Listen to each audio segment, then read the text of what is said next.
वो इसलिए कि वो भी पाकिस्तान की बहू रही है।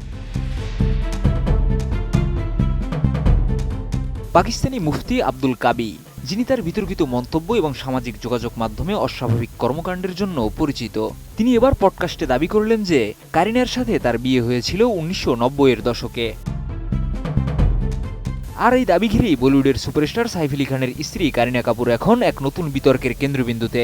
পাকিস্তানি এই মুফতি আরও দাবি করেন, ধর্মীয় বিধি অনুযায়ী হিন্দু ধর্মের মানুষের সঙ্গে বিয়েতে কোনো বাধা নেই, যদি তারা ধর্মগ্রন্থের অনুসারী হন।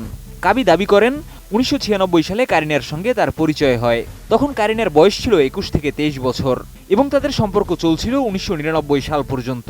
তিনি আরও উল্লেখ করেন, কারিনা ও সাইফ আলী খানের বিয়েও তিনি সমর্থন করেছিলেন এবং ভারতীয় ধর্মগুরুরা একে হালাল ঘোষণা করেছিলেন।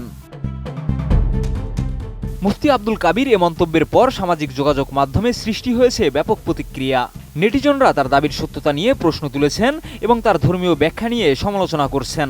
একজন টুইট করেছেন, কারিনা 1980 সালে জন্মেছেন আর আপনি বলছেন 1982 সালে নিকাহ হয়েছে, অন্তত গল্পটা সঠিক রাখুন।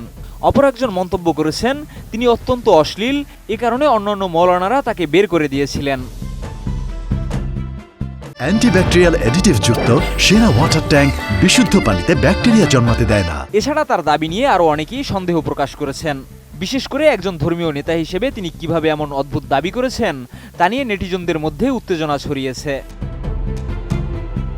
এদিকে মুফতি আব্দুল কাবি তার পডকাস্টে নিজের ব্যক্তিগত জীবন এবং পেশাগত জীবনের অন্যান্য দিকও তুলে ধরেছেন। তিনি দুবাইয়ের ব্যবসায়ীদের সঙ্গে সম্পর্ক এবং বিভিন্ন ভারতীয় অভিনেত্রীদের সঙ্গে পরিচয়ের কথাও উল্লেখ করেছেন। এই পডকাস্টে তিনি বলিউডের অন্যান্য তারকাদের সম্পর্কে বিতর্কিত মন্তব্যও করেছেন, যার মধ্যে অন্যতম হল ঐশ্বরিয়া রায়ের প্রতি তার আগ্রহের কথা। তিনি ঐশ্বরিয়া রায়কে বিয়ে করার ইচ্ছা প্রকাশ করেছিলেন এবং নাম পরিবর্তন করে রাখতে চেয়েছিলেন আয়েশা। পাকিস্তানি মুফতি আব্দুল কাবির এই বিতর্কিত দাবির পর সাইফ আলী খান এবং কারিনা কাপুরের পক্ষ থেকে কোনো আনুষ্ঠানিক প্রতিক্রিয়া এখনও পাওয়া যায়নি। তবে সোশ্যাল মিডিয়াতে এ বিষয়ে জোরালো প্রতিক্রিয়া শুরু হয়েছে এবং এটি ভারতীয় মিডিয়াতে ব্যাপক আলোচনার সৃষ্টি করেছে।